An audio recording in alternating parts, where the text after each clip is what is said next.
I'm in my kitchen. I'm cooking dinner. So Totally cool. I appreciate your time. I won't take up too much. I'm stoked that you actually agreed to, have a chin wag. I'm flattered that you covered our song. It's a great song. I brushed my teeth for this, by the way. So I hope you can tell.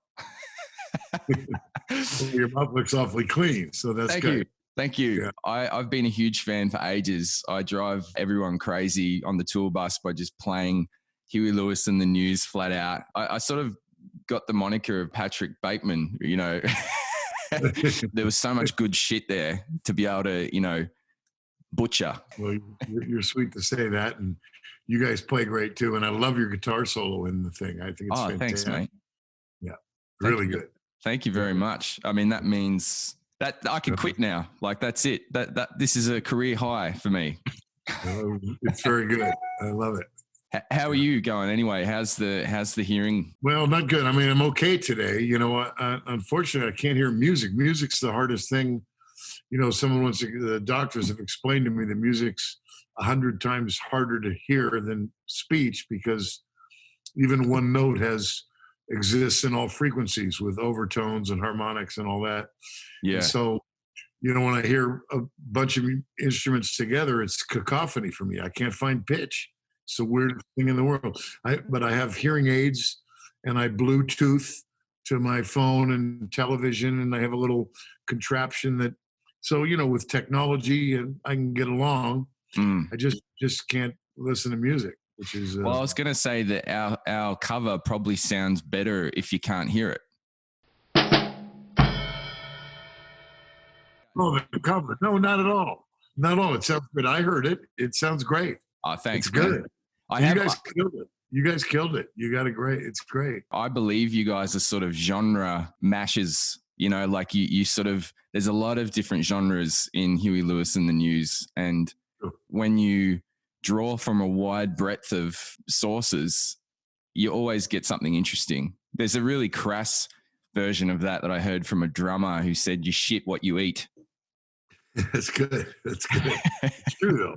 Yeah. And we were warned against that early in our career. That was always our problem, was to try and truncate and try and, narrow our focus and all that, but we have all these different influences, and it's just, I don't know, what's good is good for us, and what either like it or you don't. So, yeah. And then it's worked out, fortunately. So, everybody advised us against it, but who knows? I got this email. He was a really full-on dude named Maury, and he said he was your manager, and he wanted me to source some Tasmanian wasabi cheese and some smoked wallaby cheeks for some new venture that you've got going called Huey Lewis's Chewy Fluid Juices. It's like a savory smoothie brand for people with periodontitis. Exactly. What is it? Is that a thing, or? I hope so. I can try and get some of this wasabi cheese. It's hard to get, but I hope so. And I'm told it cures everything. Yes. Not just periodontal problems, just everything. Yeah. It makes it easier to drink smoothies that have got lots of chunks. Just don't tell Donald Trump about it. He'll be touting it to for COVID-19. Injected into your lungs. Yeah. When you eat yogurt, do you hear Tower of Power in your head?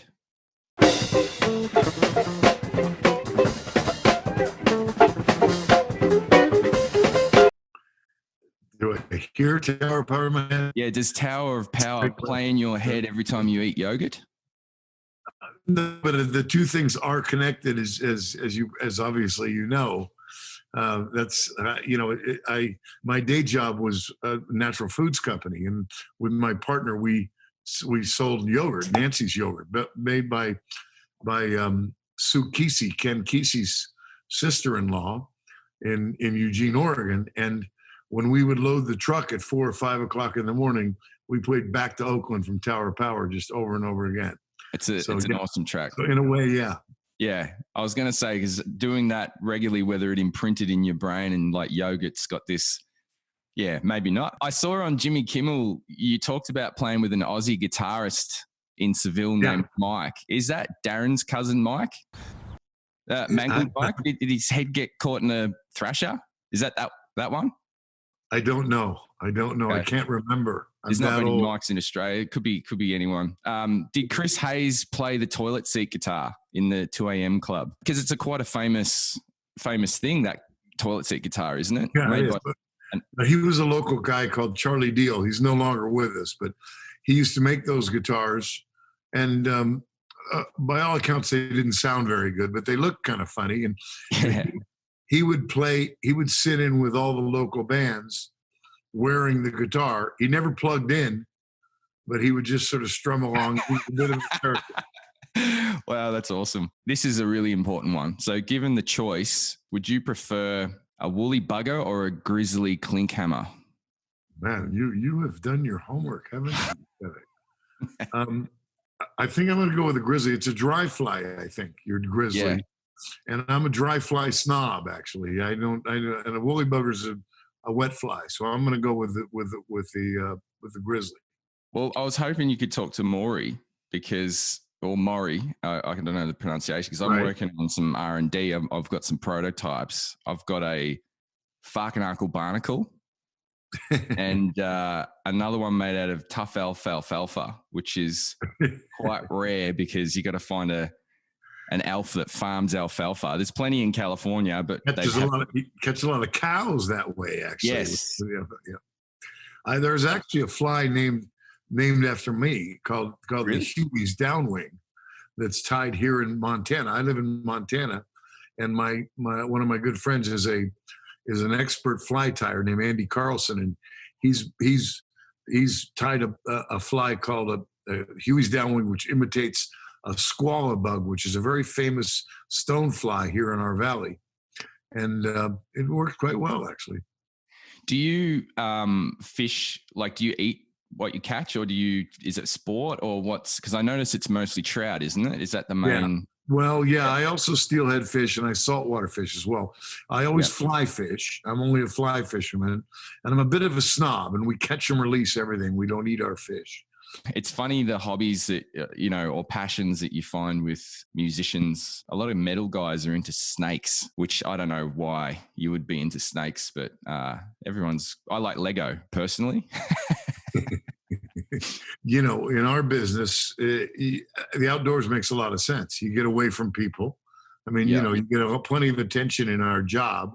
So it's kind of nice to be out with Mother Nature now and again. And that's, I think it all sort of stems from that. And fly fishing for me is a way to, when you're trying to sort of outsmart these fish, it's a way to sort of to connect with Mother Nature more deeply in a way. You have to sort of get on their level, as it were. Yeah, I just bought a kayak. Actually, I've been hitting the water as much as I can. It is good. And it's funny, you reminded me of the Stuck With You clip, which I love, by the way. I think you've been a massive influence with music videos as well. The humor that you guys have in there, and you have to be kind of not self-deprecating, but not too eager to be a hero in the eyes of the public. You got to be cool to kind of make fun of situations. And that to me is really inspirational. But what's crazy is that clip came out, was it 84 or something, 85? Yeah. Yeah. So those people at that party, they're still around now. How's the new album coming? It's coming okay. Yeah. It's strong force. It's funny. Our first sort of, we made a couple videos when we were starting out personally with an outfit called Video West with the advent of videotape. And this is 77, 78. Videotape had just been discovered, video cameras. And there was an outfit in San Francisco called Video West. And they approached us and said if we would allow them to make a video and show it on their channel at 2:00 in the morning on cable TV, which is also brand new, they would give us the video. So we said, great. And we made these 2 fun videos that helped us get a record deal. And when we finally signed with Chrysalis Records, they wanted to make, and our first single from our second album was called Do You Believe in Love? And they thought it really had a chance to be a big hit. But they wanted to do a real professional video, and they hired this fashion director to do it. we shot all day long with pastel colors and big backdrops, and we had makeup and all this. And then 2 weeks later, we were invited to go see the rough cut, and we all went to the record label, and there was a bunch of people from the record company and a bunch of our people and a bunch of the video people, probably 30 people there. And they announced that this was just a rough cut. It wasn't colorized yet, and it was going to look so much better. But here it was, and they shut off the lights and they showed the video, and it was horrible. My heart just sank. It was just, there was no direction to the thing. This is the one where we're all in bed singing to the girl, and it was just crazy. There was no rhyme or reason to any of it. And I thought, oh, well, we've really blown it this time. And as soon as the video ended, everybody stood up and applauded, and it got like a standing ovation. I thought to myself, well, anybody can do this. And so from that point on, we decided we were going to do our own videos and just have fun and try to avoid a translation of the song, if you know what I mean. I see you guys have done this, pretty much the same thing, which is kind of neat. Oh, absolutely. I mean, it's just, if it's not fun, it's not fun, you know? Why tell the same story, you know, as the song said? You've told the story with the song, so let the video do something else. And I love what you guys have done. It's crazy. You zig when the song zags, you know? Great. What are you cooking for dinner?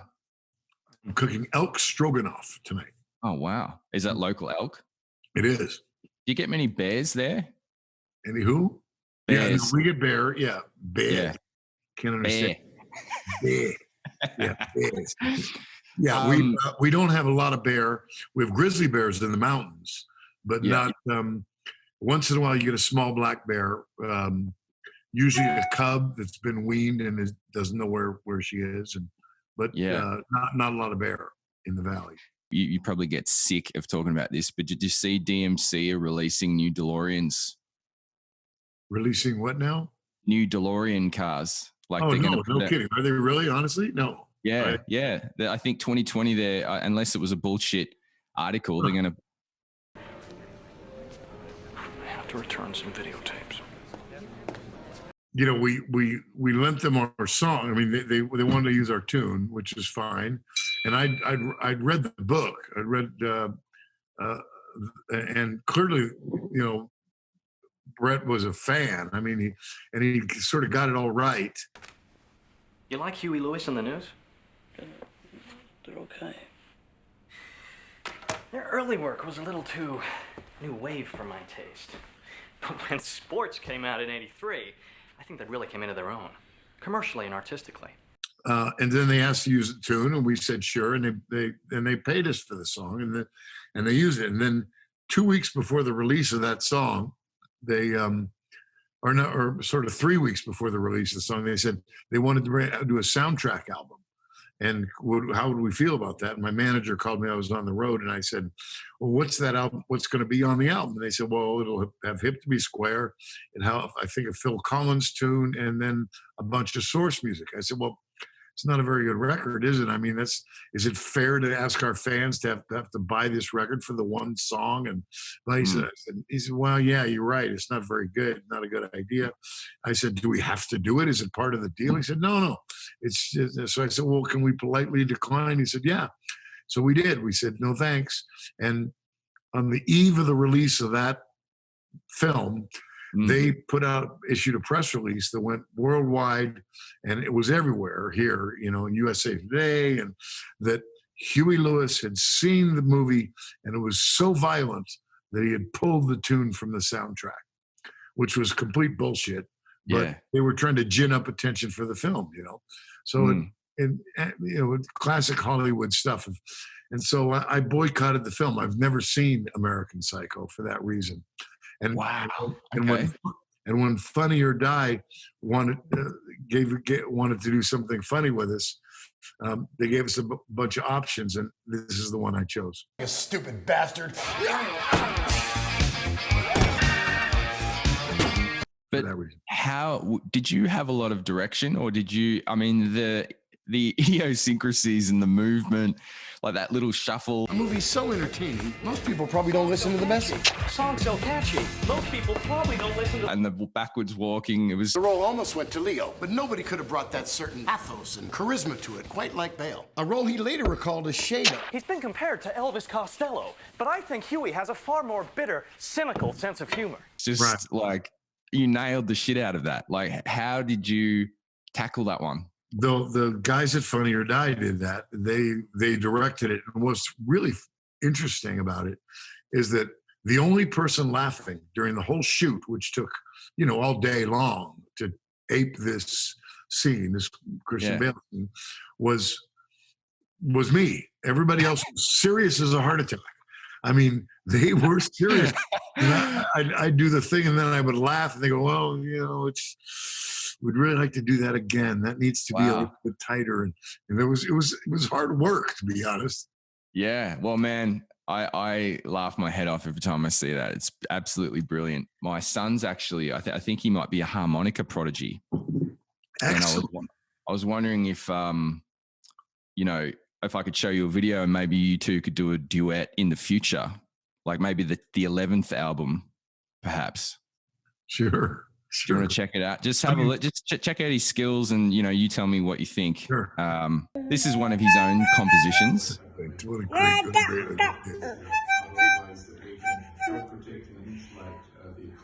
Are you writing a new song? Yeah. Is it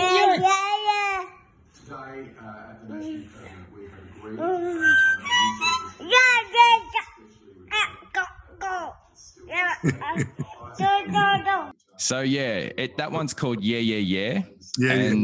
Show business for him for sure. Yeah, I think he's at least as good as Alanis Morissette at harmonica, at least. Very good. But what do you reckon? Future, like 11th album, maybe like just the title track or something? Why not? He's got. If I'm still alive, for God's sakes. Oh man, you'll be alive forever. Bloody Han Solo is older than you. That's good. So you'll be right. He is. Han Solo is slightly older than me, actually. Yeah, I think Harrison's 77. Yeah, and looks pretty good for 77. He does. Yeah. Man, I was out kayaking the other day and this fella came up to me and he was 80 and he's out there in the water carrying a sea kayak. And I'm like, man, that's good. I love that. Yeah, he must drink his smoked wasabi cheese, Huey Lewis chewy fluid juices. I think so. It must be it. Yeah. Hey, you need to get that. I can. No, don't worry about it. I'll call him back. Awesome. I don't want to take up any more of your evening. You got to cook that elk. You are a hero of mine. You're amazing muso. And I've listened to Weather. I dig it. And its timing sucks for everything, I suppose, for you. But it's just such a thrill to have someone of your caliber to take the time to, give us a couple of kind words. It means the world. You're very, very sweet. You're very sweet. And thank you for plugging the new record. We're very proud of it. It only has 7 songs on it because that's all we had when my hearing crashed. But we're very proud of it and we like it a lot. So thanks. Yeah, man. I'm going to continue playing the shit out of it. I love it. Awesome, man. Well, enjoy your meal. Best of the lads. Best of the lads. Yeah. Thanks, Huey. Same to you. You bet. All right. So, talk to you soon. Yep. Catch Cheers. ya.